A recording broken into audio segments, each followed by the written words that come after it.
बिस्मिल्लाहिर्रहमानिर्रहीम। नाज़रीन, मैं हूं जावेद बलोच और उम्मीद है आप लोग खैरियत से होंगे। मार्च 2022 में साइफ़र कहानी शुरू हुई थी और आज मार्च में ही इस कहानी का एक दफ़ा फिर ड्राप सीन हो गया। पहले भी ड्राप सीन हुआ था, इस केस में सज़ा हुई और फिर आज तहरीक इंसाफ की तरफ से जो लॉबिंग की गई थी और कमेटी में डोनाल्ड लू को बुलाया गया और उस की स्टेटमेंट के बाद जो है वो काफ़ी सारी चीज़ें वादे हो गई हैं। बल्कि एक दफ़ा फिर अमेरिका ने ये बात दोहराई है कि उनका इस साजिश से कोई लेना देना नहीं है और ना ये साजिश थी और ना अमेरिका इसमें मुलव्वस है। और बाकी भी बहुत सारी चीज़ें हुई थी, बात करने जा रहे हैं। फिर IMF की जो सूरत हाल है, IMF पे बड़ी अच्छी खबरें आ रही हैं कि पाकिस्तान को किस्त मिलने वाली है, लेकिन ये पाकिस्तान की जो किस्त मिलेगी पाकिस्तान को, उसका खमियाजा कौन भुगतेगा? आवाम के लिए गैस, पानी, बिजली और बाकी जो महंगाई की सूरत हाल है, ज़ाहिर बात है आवाम पर उसका बोझ पड़ेगा। और फिर हम बात करने जा रहे हैं, आज एपेक्स कमेटी का पहला इजलास हुआ है। हुकूमत संभालने के बाद वज़ीर-ए-आज़म ने खिताब किया, आर्मी चीफ में शरीक हुए, निगरान सेटअप के जो वज़रात थे, निगरान वज़ीर-ए-आज़म साबिक जो है वो उसमें शरीक हुए। काफ़ी तारीफ़ की गई जो एपेक्स कमेटी और SAFC के जो प्रोजेक्ट्स हैं उसके मुतल्लिक ब्रीफिंग देगी काबीना को और जो उसके मेंबरान थे उसको। और फिर मज़े की बात है कि CM KP के भी जो है उसमें शरीक हुए। तमाम तरह इख्तलाफात होने के बावजूद जो है वो इस इजलास में मौजूद थे। और फिर एक ग्रुप फ़ोटो भी हमें नज़र आया कि चारों वज़ीर-ए-आला के साथ वज़ीर-ए-आज़म का ग्रुप फ़ोटो एक बड़ा अच्छा मैसेज है। हम बात करने जा रहे हैं अपने पैनल के साथ। हमारे साथ मौजूद हैं आज माजिद निज़ामी साहब होंगे, सीनियर तजज़ियाकार हैं। PJ मीर साहब जो है हमें ज्वाइन कर चुके हैं, उनसे बात करेंगे। और हसन अयूब साहब जो है वो सीनियर तजज़ियाकार हैं, हमारे साथ मौजूद हैं स्टूडियो में। आप सबका बहुत शुक्रिया। हसन भाई, मुझे बताइएगा, आपने भी कवर किया, मैंने भी कवर किया वो जलसा जब ये साइफर लहराया गया और बताया गया कि किस तरह अमरीकी साजिश हो रही है, किस तरह असद मजीद की जो फिर वो कमेटी का इजलास हुआ, फिर डिमाश हुआ, फिर सारी कहानी आपको पता है। आज फिर जो है गुज़श्ता रात इस कमेटी के इजलास में डोनाल्ड लू को पेश किया गया और उन्होंने जो अपनी स्टेटमेंट दी है, तो फिर एक दफ़ा फिर पानी फिर गया सारी इस प्रोपेगेंडा पे और सारी कहानी पे। देखिए, ये पहले दिन से सब लोगों को मालूम है कि ये झूठ पर मबनी एक बयानिया जो है वो बनाया गया, लेकिन वो बयानिया वो उनको बड़ा जो है कारामद साबित हुआ बानी चेयरमैन तहरीक इंसाफ के लिए। क्योंकि देखें, जब अप्रैल 2022 में वोट ऑफ नो कॉन्फिडेंस के बाद उनकी हुकूमत का खात्मा हुआ तो उस वक्त उनकी जो मकबूलियत थी वो बड़ी जो गिरावट का शिकार थी। तो बानी चेयरमैन तहरीक इंसाफ ने जो ये बयानिया घड़ा जो एब्सोल्युटली नॉट वाला बैरूनी साजिश का, और उन्होंने क्या जो है वो अपना नैरेटिव बिल्ड किया और उन्होंने यही नैरेटिव कौम के सामने बिल्ड करने की कोशिश की कि वो रशिया गए, वो रशिया से सस्ता जो है वो ऑयल खरीदना चाहते थे क्योंकि ये पाकिस्तान के मुफाद में था। और फिर उन्होंने कहा कि क्योंकि यूक्रेन वॉर के टाइम के ऊपर रशिया ने अटैक किया था तो उस टाइम पर मैं चला गया तो अमेरिका बहादुर मुझसे नाराज़ हो गया और अमेरिका ने इस वजह से जो है वो उन्होंने हमारे जो सीनियर डिप्लोमेट के ऊपर उनके एक सेक्रेटरी लेवल के आदमी ने जो है असिस्टेंट सेक्रेटरी लेवल के आदमी ने धमकियां दी और कहा जी कि अब बात वोट ऑफ नो कॉन्फिडेंस के बाद होगी, यानी हमारी हुकूमत को गिरा दिया गया। और आगे से कभी उन्होंने कहा जी कि डोनाल्ड लू ने साजिश की, कभी कहा जी कि जनरल बाजवा ने पैगाम भिजवाया। फिर जो जो बातें वो करते गए वो उन बातों से मुकरते गए। कभी वो मोहसिन नकवी साहब का नाम ले लेते थे, कभी किसका नाम, कभी किसका नाम। हकीकत ये थी कि उनके अपने लोग उनको छोड़ गए थे। और आज भी जो डोनाल्ड लू साहब ने बातें की, कोई इंकशाफ नहीं किया। उन्होंने अपनी एक जो वजारत जो खारजा मुल्क की कमेटी है उसकी सब कमेटी को जाकर उन्होंने ब्रीफिंग दी है और इसका कोई कॉन्सिक्वेंस नहीं होता। जो अमेरिकी हुकूमत है, अमेरिकी हुकूमत का जो मौक़िफ़ है वो जिस मौक़िफ़ पर पहले थे आज भी उसी मौक़िफ़ पर कायम है। इससे सिर्फ चंद लोगों की जो वो समझ रहे थे कि हमारी कामयाबी होगी है कि हमने जो लॉबियस्ट हायर किए थे उन लॉबियस्ट के जरिए हमने एक जो है उसका स्टेटमेंट करवा दिया। लेकिन स्टेटमेंट क्या करवाया? स्टेटमेंट तो आपके मुखालिफ आ गया है। तो उसने कह दिया कि झूठ पर मबनी है, ये एब्सोल्युटली नॉट। और अमेरिकी साजिश वाला और रजीम चेंज वाला जो बयानिया है, ये डोनाल्ड लू ने भी कैटेगोरिकली अपने बेसिकली सब कमेटी भी उनकी जो वो है ना कांग्रेस है उसके सामने उन्होंने बयान दे दिया है कि ये झूठ पर मबनी है। तो आप झूठे हैं और ऊपर से आप कह रहे हैं जी कि जी हमारी ये कामयाबी है। मुझे ताज्जुब है इस बात पर। चलें, PJ मीर साहब, सर आप बताइएगा, आपने बड़े रुजू सवाल देखे हुए हैं, हुकूमतें बनती भी देखी हैं, गिरती भी देखी हैं, और फिर अमेरिका के मुतल्लिक भी आपकी एक बड़ी नज़र है। ये बताइएगा कि जैसे अभी हसन अयूब ने कहा कि इसका कोई फ़र्क नहीं पड़ता कि एक कमेटी में वो पेश हुए, बयान आ गया और फिर स्टेटमेंट भी उनकी वही आई जो पहले दिन से अमेरिका का मौक़िफ़ है कि कोई साजिश नहीं हुई। तो सर बताइएगा, ये जो लॉबिस्ट फर्म की हायर करके फिर कमेटी का इजलास बुलवाना और फिर वहाँ पे शोर शराबा करना, फिर पाकिस्तान के खिलाफ जो है वो स्टेटमेंट दिलवाने की कोशिश करना, अल्दो स्टेटमेंट तो पाकिस्तान के हक में आई और जो चीज़ें क्लियर थी वो सारी क्लियर हो गई। तो बताइएगा सर कि इस पे आने वाले दिनों में क्या कोई तहरीक इंसाफ का मजीद इस पे कोई स्टांस आ सकता है या अभी तसल्ली होगी उनकी सर? देखें, मैं सबसे पहले तो बता दूं बड़ा क्लियर, मैं किसी पार्टी को तब है मेरे, लेकिन जब बात करते हैं ना, मुझे तो अफसोस होता है कि हम अमेरिका देखते हैं कि उसका बिहेवियर है, दोस्त है। आप 71 की वॉर ले लें कि उसने क्या किया, बेड़ा हमारा बेड़ा गर्क जी। अमेरिका सुपर पावर है, वो गवर्नमेंट्स बनाता है, डिसलॉज करता है। साउथ अमेरिका की पूरी आप हायरार्की देख लें क्या हुआ है। शाह ऑफ ईरान को वापस लेके आता है, उसके साथ क्या किया, कर्नल कदाफी को साथ क्या किया, हाफिज अल असद के साथ क्या किया, और जनरल मुशर्रफ के साथ क्या किया जी। ये बख्तर क्या कर रहा था? मैं किन किन साफियों के नाम लूं कि विगमोर स्ट्रीट के ऊपर ये मीटिंग कर रहे थे कि जनरल मुशर्रफ को किस तरह हटाएं। ये बिल्कुल साजिश है, ये करते हैं। और जब ये लू जैसे बंदे आते हैं ये डिनाई करेंगे, इनका काम है डिनाई करना। Why will they accept something? आपको याद है वो जो अफरीदी था, वो जो जिसने अपना बाद में उसामा बिन लादेन का सारा सुराग लगाया, बताया, शकील अफरीदी, ये हाँ शकील, ये CIA ये क्या कर रही थी? पूछे इनसे। पेशावर जेल को ब्रेक इन कर रही थी। ये तो हमारा इन्फॉर्मर है कि जिसने हमें बता दिया ISI को, और हमने उसको शकील को हम उड़ा के ले गए। ये तो ये लोगों को पता नहीं है। बात ये है कि ये बिल्कुल करते हैं, बिल्कुल इस तरह की हरकतें करते हैं जो आपका फेवर में ना जाए आप कर देते हैं। याद है वो जो उसने क्या कहा था आर्मिटेज ने, आर यू विद अस और नॉट विद अस? वो इस तरह की बातें करते हैं। और जनरल मुशर्रफ ने आपको बता भी दिया। तो द क्वेश्चन है राइजेस, हमें ऐसे ऊपर हमें यूनिटी दिखानी है।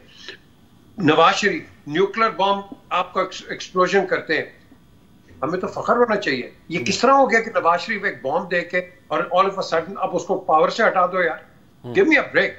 We got to accept facts what are. हमें इमोशनल नहीं, हम प्रैक्टिकल होना। और प्रैक्टिकल एक चीज है कि हर चीज को ऑब्जेक्टिविटी के साथ देखो। हमने Pakistan, not PTI, not PMLN and not party. We want to see one interest and that is the interest. So उसके लिहाज से आप हर चीज को गेज करो। यस, ये PTI ने गलत किया है कि जाके उनको लेटर लिख दिया कि भाई ये ना करो। नो, आप ना करो, इख्तलाफात रखो हर एक के साथ, but don't go and play at your national level. That is not, because आज की हुकूमत, आज की ऑपोजिशन कल की हुकूमत है, और कल की हुकूमत परसों की ऑपोजिशन है। That is how you have to look at it. लेकिन हमारी सोच इतनी है बलोच साहब, you don't read, you don't see, and आप आके हम ये कर देते हैं। yes, ये बिल्कुल ये जो चीज है, ये जो साइफर है, पहले तो मैं पूछूंगा ये साइफर आया कहाँ से? फॉरेन ऑफिस से किस तरह इधर आया? ये शाह महमूद से पूछें ये किस तरह लेके आया। और वो जो एक्चुअल लेटर था जो इमरान यूं दंडरा रहा था, क्या was that an actual letter? How can you do that? उन्होंने कहा कि यही है, उन्होंने कहा था कि ये लेटर मेरे पास है।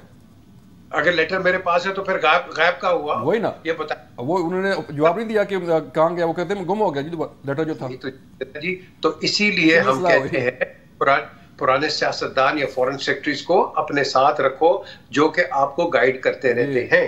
हम ये नहीं करते। We only think about tomorrow. We don't think about day after. जी देखें सर, एक तो बात ये है माजिद भाई, आपको मैं शामिल करना चाह रहा हूँ कि लॉबिंग फर्म हायर होती है तहरीक इंसाफ की और तहरीक इंसाफ के बानी चेयरमैन के लिए, जो वहाँ पे लॉबिंग करती है, अपना अमेरिकी कांग्रेस के लोगों से मिलती है, लॉबिंग के जरिए ये इजलास जो है वो तलब करवाया जाता है, फिर स्टेटमेंट आती है। कभी सर पाकिस्तान के लिए भी किसी ने कोई लॉबिंग फर्म हायर की कि पाकिस्तान का मौक़िफ़ जो है वो दुनिया के सामने पेश किया जाए, पाकिस्तान को जो सॉफ्ट इमेज है वो उजागर किया जाए? जी बहुत शुक्रिया। ये इस मामले में इसको सिर्फ तहरीक इंसाफ की नज़र से देखना दुरुस्त नहीं होगा। उसकी वजह यह है कि बैनुल-अक़वामी ताल्लुकात में कई पेचीदगियां होती हैं, और पाकिस्तान में मैं बिल्कुल इस बात को कहना चाहूँगा कि तहरीक इंसाफ ने इस चीज़ को प्ले अप किया। जिस तरह कहा जाता है कि जी हमने साइफर से खेलना है। मैं तहरीक इंसाफ की हुकूमत की नाकामियां जो अंदरूनी महाज पर थी उन पर जरूर बताना चाहूंगा। जी जी। क्या उस्मान बुज़दार को अपॉइंट करना और महमूद खान को खैबर पख्तूनख्वा में अपॉइंट करना, क्या ये भी अमेरिकी साजिश थी? क्या उन्होंने अपने दोनों सूबों में जो किया, गवर्नेंस के हवाले से जो शिकायत आई, क्या ये भी अमेरिका पे हम डालेंगे? देखें, उस वक्त पाकिस्तान तहरीक इंसाफ वाकई बैड गवर्नेंस और दूसरे मसाइल का शिकार थी और इस्टेब्लिशमेंट उनसे जान छुड़ाना चाहती थी, क्योंकि तहरीक इंसाफ का बोझ इस्टेब्लिशमेंट पे आ रहा था ऐसे ही। और वो उस वक्त हैंडल नहीं कर पा रहे थे। सो इसलिए बाद में जहां तक साइफर का मामला है, ये मामूल की एक कार्रवाई होती है जो वजारत खारजा में ये चीजें रिपोर्ट हो रही होती हैं, मौसूल हो रही होती हैं। और ये बात भी दुरुस्त नहीं है कि जी वो वहां से निकल के कैसे पहुंचा। उसकी कॉपीज रियासत के मुख्तलिफ इदारों में सेंसिटिविटी के हिसाब से ऑटोमेटिकली भेज दी जाती हैं। प्राइम मिनिस्टर ऑफिस है, एजेंसीज हैं, फौज है और भी जो भी मुतल्लिका इदारे हैं। सो इसलिए इस सारे मामले को जब सियासी तौर पे प्ले अप किया गया, उसमें उस वक्त की अपोजिशन ने, उस वक्त की हुकूमत ने, सब ने पॉइंट स्कोरिंग की, जिसकी वजह से ये सारा का सारा मामला अच्छा खासा बिगड़ गया। और अब इसके अंदर से सच निकाल के सामने लाना बहुत मुश्किल हो चुका है, क्योंकि झूठ के ऊपर लोग एतबार बहुत ज्यादा कर चुके हैं। और ये बात दुरुस्त है कि आप अमेरिका के अंदर कुछ ना कुछ पे करके लॉबिंग फर्म्स के जरिए कोई भी चीज करवा सकते हैं और उसको मैनेज करवाने में आप हेल्प दे सकते हैं। सो इन सारी चीजों को हम यकसर मुस्तरद नहीं कर सकते। और ये कहना अवामी तौर पे तो बड़ा अच्छा होता है, लोगों को बड़ा पसंद आता है, ये बात दिल को भाती है कि साजिश हो गई, अमेरिका इसमें इन्वॉल्व है। लेकिन ये सारी चीजें जब हम देखते हैं तो पता चलता है कि अपनी नाअहलियां बहरहाल मौजूद थी। देखिए, पहले उन्होंने खुद ही कहा कि साजिश हो गई, फिर खुद ही कहा कि साजिश नहीं हुई, अमेरिका इसमें मुलव्वस था, फिर कहा कि अमेरिका मुलव्वस नहीं था। तो कौन सी बात सच है, कौन सा झूठ है सर, क्या समझे इसको? देखिए, जब आप खारजा पॉलिसी को या फॉरेन अफेयर्स को अपनी डोमेस्टिक पॉलिटिक्स के अंदर ला के उनको अपनी पॉइंट स्कोरिंग के लिए इस्तेमाल करते हैं, तो फिर बहरहाल चीजें उस तरह से नहीं रहती, वो खराब होती हैं। और पाकिस्तान के अंदर मजहबी जमातें मजहब का कार्ड खेल लें, आप राइटिस्ट विंग की जितनी जमातें हैं वो अमेरिका मुखालिफ कोई भी कार्ड खेल लें, अवाम उसको पसंद करते हैं। अवाम साजिशी कहानियों पे बड़ा यकीन रखते हैं, उनको बड़ा दिल लुभाने वाली कहानियां पसंद आती हैं। उनको ये चीज पसंद नहीं आएगी कि इमरान खान की हुकूमत की परफॉर्मेंस क्या थी, बैड गवर्नेंस कहाँ पे थी, उस्मान बुज़दार साहब क्या कर रहे थे, महमूद खान साहब की क्या कारकर्दगी थी। उनको ये पसंद आएगा कि एक कागज है और ये अमेरिका से आया और इसे लहरा के तो ये कह दिया गया कि मुझे वहां से निकालने की कोशिश की गई है और पूरा उसका एक फ्रेमवर्क बना के दे दिया गया। लेकिन 35 पंक्चर्स की तरह ये कब हुआ, कैसे हुआ, किसने किया, इसके हवाले से अफसोसनाक बात यह है कि सियासी जमातें तफसीलात सामने नहीं लाती और बहरहाल ये पॉइंट स्कोरिंग की हद तक ही मामला महदूद रहता है। चले ठीक है सर, मुझे ब्रेक लिए कहा जा रहा है, जब ब्रेक से वापस आएंगे तो बात करेंगे कि साइफर जो है वो होता क्या है और उसका इस्तेमाल कैसे किया जाता है, इसका तरीकाकार क्या है, किसको पहले डिकोड होना होता है, फिर फॉरेन मिनिस्टर के पास जाता है, फिर प्राइम मिनिस्टर के पास जाता है। मिलते हैं ब्रेक के बाद।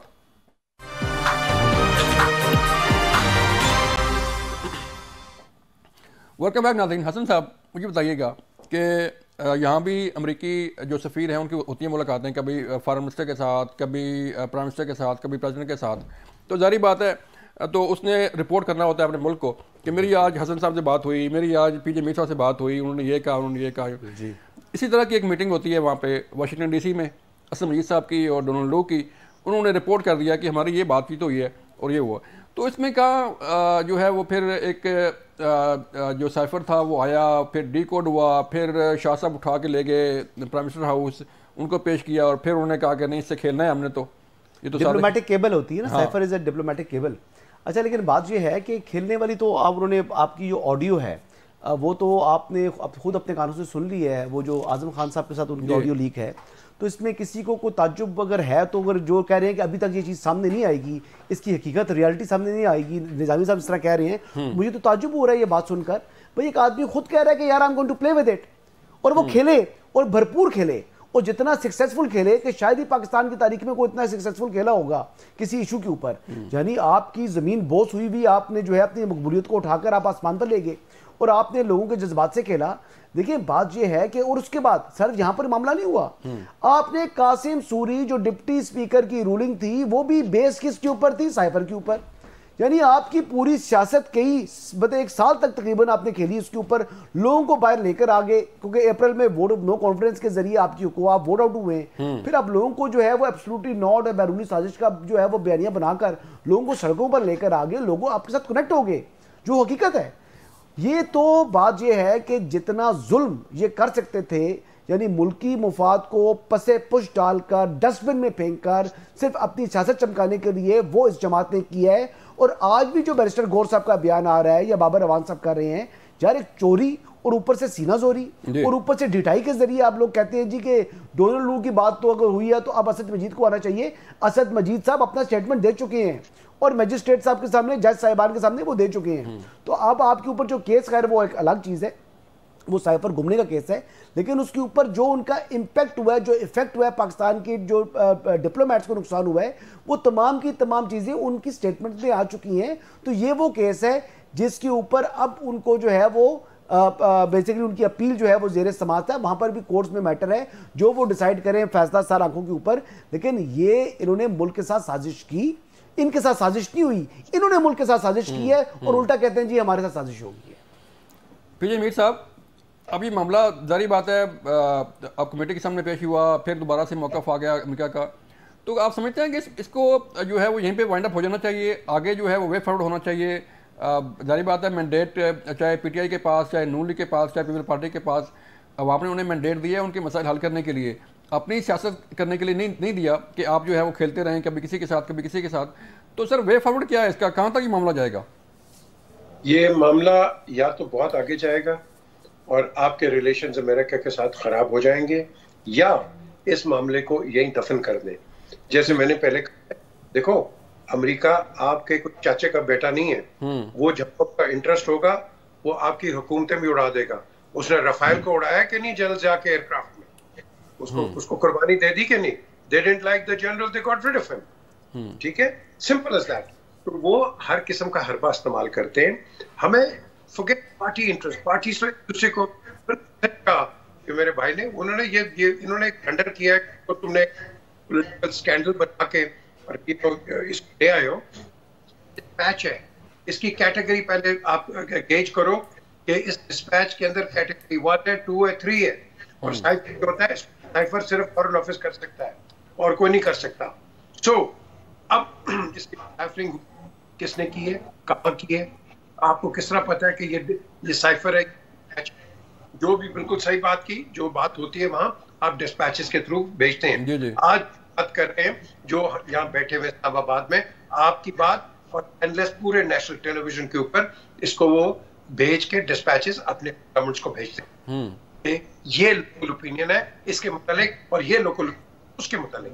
सो आपने इसको इस प्रैक्टिकलिटी के साथ देखना है। सही है। याद रखें कि आपको ये जो सीआई है एक्सक्यूज मी, आपको किसने कहा था कि ये न्यूक्लियर एक्सप्लोजन करो? शमशाद अहमद खान साहब जो फॉरेन सेक्रेटरी हैं, इनसे पूछ ले। ये आपको खुद कि किसने आपको कहा था करो? क्लिंटन तो कहता था ना करो, करवाया किसने? ये इनसे पूछे प्रोग्राम में लाके, ये आपको सच्ची बात बताएंगे। He was the foreign secretary and he is the one who eventually ordered कि आगे क्या होना है। ये पूरी हिस्ट्री है। नवाज शरीफ तो एक्सेप्ट ही नहीं कर रहा था क्लिंटन की। तो द क्वेश्चन इज, बाद में जब आपको कहीं और से प्रेशर पड़ा तो ये आपको खुल के वो बताएंगे। हालांकि जिन को इंफॉर्मेशन है वो बिल्कुल उनको पता है कि क्या हुआ क्या नहीं हुआ, लेकिन हमने यहाँ चीज देखनी है कि क्या हम पार्टी इंटरेस्ट के लिए क्या नेशनल इंटरेस्ट को कॉम्प्रोमाइज कर दें? That is something not acceptable. आप जरूर एक दूसरे के साथ खिलाफ रखो, जरूर एक दूसरे को रगड़ो, it doesn't matter, but national interest can not be compromise, it can not. फिर उसमें क्या होता है, आपका जो इंटरनेशनल ट्रस्ट है वो डेफिसिट बहुत बढ़ जाता है। आपको याद है गवर्नर हाउस लाहौर के अंदर जॉन केरी ने क्या कहा था कि तुम ये मांगते भी हमसे हो, पैसे भी मांगते हो और फिर तुम हमारी क्लास भी लेते हो। याद है गवर्नर हाउस के अंदर? द क्वेश्चन, जब आप इस तरह की बातें करेंगे तो फिर आपके जवाब भी वहां से इस तरह ही आएंगे। आपने पहले प्रॉब्लम्स की क्रिएट किए, उनके साथ क्या हुआ था? वो प्रेस आपके जहाज उन्होंने F-16 दे दिए थे, फिर आपको क्या किया था, अनाज दिया था जिसके पैसे भी आपने दिए थे, आपके F-16 तो मिला ही नहीं। So they put all kinds of pressures. Now corruption की जब हम बात करते हैं, खुल के बोला इमरान ने, नवाज शरीफ की हुकूमत गई नहीं बोला, बाकियों की हुकूमत गई नहीं कोई बोला, ये बोला। अब इसके अंदर सदाकत कितनी है, याद रखें, covert operations will always give you disinformation. That is the modus operandi of espionage. तो इसके अंदर we have got to think on a bigger level. छोटे लेवल पे we all know what goes on. ने कहा है ना जज का, वो इंडियन जज है, कि ये पाकिस्तान क्या खत्ते के अंदर वो प्रोसिक्यूशन और डिफेंस इन दोनों को सच्चाई पता है। द जज is on trial, so we all know what's going on, but it's the super powers know what's going on. चलो सर, मैं बात ऐड करना चाह रहा हूँ। जनवरी की मेरी स्टोरी है जी, और वो स्टोरी छपी हुई है, यानी एयरवाई की जो वेबसाइट है उसके ऊपर वो स्टोरी छपी हुई है कि नवाज शरीफ ने ग्रीन सिग्नल दे दिया वोट ऑफ नो कॉन्फिडेंस के लिए, और लंदन में ये मीटिंग हुई है और वहां पर ये कर दी है। तो मैं तब की खबर दे रहा हूं, ये जनाब साइफर कौन सी तारीख को आ रहा है, ये तो साजिश हुई थी, ये पहले से प्लान बना हुआ था मार्च में। देखें बात कुछ ऐसी है, ये मार्च नहीं जी, अप्रैल में, ये मार्च में आ रहा है और ये अप्रैल में जाके वोट ऑफ नो कॉन्फिडेंस हो रही है जी। तो वो इतना बड़ा, मतलब ये झूठ बोला है इन्होंने। अब हम उसके ऊपर जो है ना, अमेरिका की सुपर पावर को, जो उनकी अपनी डेफिनेटली वो कुछ ना कुछ कर रहे हैं दुनिया के अंदर, जाहिर बात है सुपर पावर है, उसकी अपनी प्रायोरिटीज हैं, उसकी अपनी जो चीज़ें हैं वो कर रहा होगा। लेकिन इमरान खान की हुकूमत को हटाने के लिए कोई उन्होंने साजिश प्लॉट नहीं किया था। खान साहब खुद ही अपने पाँव पर कुल्हाड़ा जो है वो मार चुके थे, और बस अपने लोग उनको छोड़ चुके थे और उनका जाना ठहर चुका था। उन्होंने समझ लिया कि भाई अब ये होना है, इसलिए अब अपनी जो, मैं मकबूल तो हूँ नहीं, तकरीबन 3.25 साल मैंने किया कुछ नहीं है, अब मैं अवाम को क्या मुंह दिखाऊंगा। उन्होंने मुंह दिखाने के लिए अवाम के जज्बात से खेला, और जज्बात से खेलते हुए बता दिया जी ये साजिश होगी है, मुझे निकाला जा रहा है। ये बात थी। माजिद भाई मुझे बताइएगा कि अभी जो बात हो रही थी कि एक तो ज़ाती मफादात हैं और जो पर्सनल इंटरेस्ट है और फिर नेशनल इंटरेस्ट है। अब कैसे जो है वो सियासी जमातें हों, कोई फ़र्द वाहिद हो कि कम से कम पाकिस्तान का जो इंटरेस्ट है वो वाच करे, अपनी सियासत जो है वो होती रहेगी, बजाय कि पाकिस्तान को ही, पाकिस्तान की सालमियत को, पाकिस्तान की साख को जो है वो दाव पर लगा दिया जाए और कहा जाए कि कोई साजिश हो गई है, कोई इस पर चले जाए। अब जैसे अलीमीन गन्नापुर साहब जो है अपनी पॉलिटिक्स कर रहे हैं, तहरीक इंसाफ के बानी चेयरमैन साहब जो है अपनी पॉलिटिक्स कर रहे हैं, कहीं कोई पब्लिक, कहीं कोई उनका मैंडेट, कहीं कोई जो है वो कुछ नज़र नहीं आती। माजिद साहब जी, ये पाकिस्तानी सियासत का एक अलमिया है। अब चूंकि इलेक्शंस हो चुके हैं, उनके ऊपर तनाज़ात भी जारी है, तो एक तो इलेक्शन ट्रिब्यूनल्स को इस हवाले से फैसले करने चाहिए। दूसरा ये कि तमाम सियासी जमातों को और तमाम रियासती इदारों को डीएस्केलेट करना चाहिए, एक एक कदम पीछे हटना चाहिए। उसकी वजह यह है कि इस तरह के माहौल के अंदर रियासत भी नहीं चल पाएगी और सियासत भी नहीं हो सकेगी, क्योंकि जितनी तकसीम बढ़ चुकी है इसके बाद को हल नजर नहीं आता। ये बात दुरुस्त है कि सियासी जमातों की जानिब से उनके ऊपर ये इल्जाम लगता है कि वो अपने जाती मुफादात को मद्देनजर रखते हैं। इसके साथ साथ रियासती इदारों में भी ये इल्जाम लगता है कि उनकी जो पॉलिसीज है वो शॉर्ट टर्म होती है, 3 साल बाद उनकी पॉलिसी बदल जाती है, इदारे की पॉलिसी चेंज हो जाती है। तो इस तरह के मसाइल ओवरऑल पाकिस्तान को, रियासत को, सियासत को, दोनों को दरपेश है।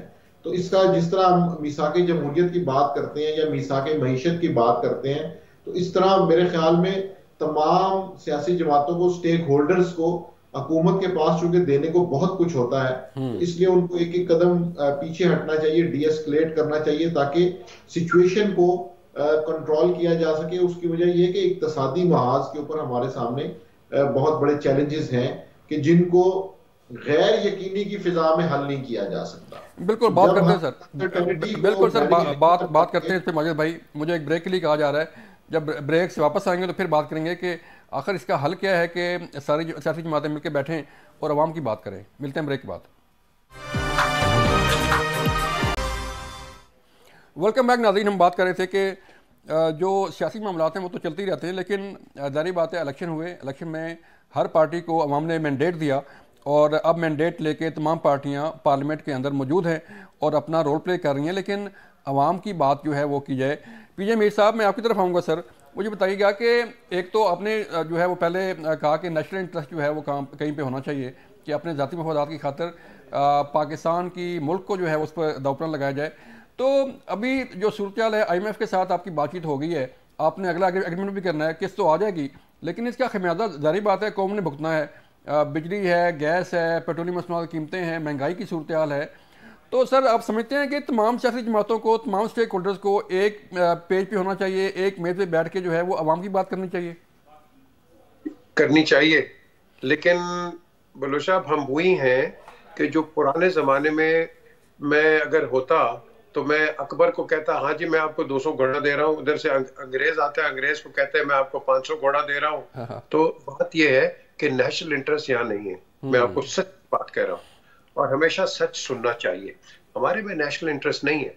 ये वही है ना जो हमारे नेबर जिनको हम गालियां भी देते हैं, कोसते भी हैं, ये $1 बिलियन पे रह गए थे, आज ओवर $280 बिलियन इन रिजर्व। आपका कितना मुझे बताएं आप, व्हाट इज योर प्रॉब्लम? क्योंकि हम फाइटिंग में लगे हुए, हर बंदे को शौक है कॉरिडोर्स ऑफ पावर में अंदर आने का। और भाई किसी और को आने दो, करने दो, आज आए हैं, चलो आप इनको अपने तनकीद भी किया, गलत भी कहते हो, अब आगे फिर आप इनको स्टेबलाइज कर दोगे, बेशक जो मर्जी आप तनकीद करो, इनको स्टेबलाइज करोगे, कल अगर आप पे हुकूमत आएगी या आपको मिलती है तो आपको एक स्टेबल एनवायरनमेंट मिलेगा। अगर आप इनको डिस्टेबलाइज करोगे, they will go down the drain and you think you will come and make a revolution, it's not going to work, because आप उसी क्वैक बार में फंस जाओगे जिसमें ये फंसे हुए। सो बात मैक्सिमम द स्टोरी इज कि आपको मिलके काम करना पड़ेगा। आप ट्रांच कहां से लेंगे अभी नेक्स्ट ट्रांच, मुझे बताओ। आपने 1 जुलाई से पेट्रोल की कीमत, बिजली की कीमत, हर चीज बढ़ाने का फैसला किया, अभी क्यों नहीं बढ़ा रहे? अभी बढ़ानी चाहिए, इसलिए कि नई नई हुकूमत लोगों पे ये रोडों पे लोग निकल आएंगे। सो आपने अपने आप को यहाँ एक प्रोटेक्शन बैरियर रखा, एक बफर जोन रखा। आप 1 जुलाई को लेके आएंगे तो you see what happens. Taxation जब इस तरह की चीज होती है, आप टैक्स काट्स करते हो। अब आप टैक्स इंक्रीज इसलिए कर रहे हो बिकॉज आपके पास पूरी जो कौम है हमारी वो टैक्स देती नहीं। टैक्स देने का मामला आता है, आप इधर उधर हो जाते हो। आपके पास $1 ट्रिलियन बिजनेस है, इधर नीचे खिते के ऊपर आपको देते हैं, आप 10,000 रुपए की चीज दें, कच्ची पर्ची 10,000 के अंदर गवर्नमेंट एफबीआर को तो पैसा जाना चाहिए ना। कच्ची पर्ची चलती है वाकई, कच्ची पर्ची हर जगह। आपने एज अ फैशन रेस्टोरेंट्स में, होटल्स में लगा दिया, हाँ जी जीएसटी देंगे, सेल्स टैक्स देंगे। ओ यार वो तो फंस गए, तुम इनको क्यों नहीं पकड़ते? यू थिंक रेडी वाला फुकरा है? नो, वो पैसे कमाता है। वो जो पैसे कमाता है, then as a citizen of the state he has to pay the tax, जो कि बाहर के मुल्कों में है। बाहर के मुल्कों भी छाबड़ियां लगाते हैं, वो भी टैक्स देते हैं, वो लाइसेंस भी होता है उनका, क्योंकि आई एम श्योर इनके लाइसेंस होंगे, मुझे बताया गया इंडिया देती है। But when you give that then you pay tax. थोड़ा सा नॉमिनल टैक्स दे दो, 22 करोड़ है ना, आप इधर कर दो, 22 करोड़ आपको हर महीने वैसे आ जाएगा, अगर 1 रुपया भी दे दो तो। तो क्वेश्चन इज कुछ बनाओ। हम प्लान नहीं बनाते, इसलिए नहीं बनाते। अब मैं आपको एक चीज बताता हूँ, ये कमिश्नर लाहौर ने इंक्रोचमेंट ड्राइव की, जो पता लगा अंदर से दफ्तर से कि नहीं जी हमें कहा है कि वो ये रेडी वालों को नहीं हटाना, अगर आपको फुटपाथ पे भी इनकी मिले जगह, इनको वहां खड़ा करो। रोड पे जाकर तो इंक्रोचमेंट कितनी है? Is anybody working on it? It doesn't belong to one party. Road belongs to all the parties. You and me. हम किसी पार्टी के, तो आप क्यों नहीं इंक्रोचमेंट खत्म करते भाई? क्यों नहीं? इसलिए कि आपका वोट बैंक खराब होता है। आप पुलिस के फाइन क्यों करते हैं? बढ़ाते नहीं है। 250 रुपया 300 रुपया फाइन है, मैक्सिमम 500 क्यों नहीं बढ़ाते? अवाम खिलाफ हो जाएगी, आगे वोट मिलेगा। But you've got to be cruel to be kind, और ये वक्त आ रहा है। ये औरंगजेब जो आए हैं, ये आप देखोगे कि ये बड़ा टफ टाइम लेके आएंगे, and they will give the people a tough time, and we have to brace ourselves. जारी बात है सर। माजिद साहब मुझे बताइएगा, जैसे अभी बात हो रही है कि हर शहरी को टैक्स देना चाहिए, लेकिन ये कच्ची पर्ची, पक्की पर्ची, जीएसटी, नॉन जीएसटी बिल जो है, इसका खात्मा कब होगा सर? कैसे हो सकता है कि एक आम शहरी भी जो है उसको भी तो उतना ही उसका मुल्क है? जैसे अभी पीजीबी साहब ने कहा कि रोड सारी पार्टियों की है, सारे सब शहरियों की है, तो जिम्मेदारी का एहसास तो हमें करना होगा ना सर? जी बिल्कुल करना होगा। उसमें हुकूमत और इदारों की जानिब से एक पॉलिसी की जरूरत है कि जो यकसा तौर पर नाफिज की जाए। अब पंजाब के अंदर ज्यादा ट्रेडर क्लास मुस्लिम लीग नून से वाबस्ता है। अगर मुस्लिम लीग नून की पंजाब में और फेडरल में हुकूमत होगी तो फिर हम ये मुस्लिम लीग नून से कैसे तवक्को कर सकते हैं कि वो ताजिर बरादरी के ऊपर या बिजनेस क्लास के ऊपर इस तरह का क्रैकडाउन करेंगे और उनकी जितनी भी खामियां हैं उनकी निशानदही करते हुए उनको राह रास्त पे लेके आएंगे और टैक्स नेट में इजाफे के लिए वो इकदाम करेंगे। तो ये चीजें काफी उलझी हुई हैं और इस हवाले से हमें बिल्कुल वर्किंग करने की जरूरत है। तो सियासी जमातों को फर्स्ट ऑफ ऑल तो ये तय करना पड़ेगा कि ये जो मुश्किल इकदाम उठाने हैं, इसके लिए उन्हें अपने कारकुनान को, अपने हमदर्दों को, अपने सपोर्टर्स को कन्विंस करना होगा कि ये जरूरी है।